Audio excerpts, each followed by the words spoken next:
Menteri juga ada membincangkan status pelaksanaan isu 40% hasil bagi kerajaan, bagi Sabah, bagi negeri Sabah.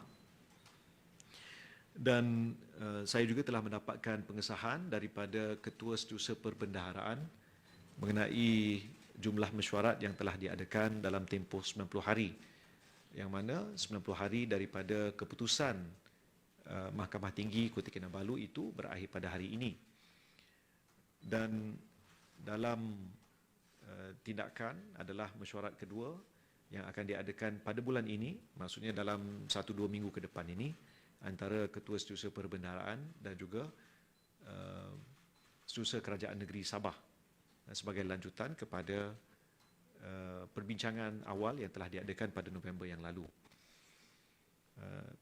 Yang Berhormat Datuk Mustafa Sakmud, Menteri di Jabatan Perdana Menteri, Ahli Ehwal Sabah dan Sarawak akan menyusuli dengan kenyataan penuh.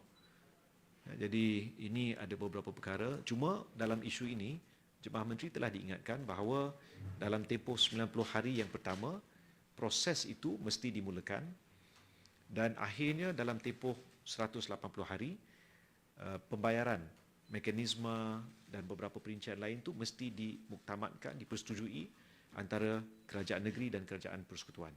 Jadi tempoh masih ada lagi 90 hari.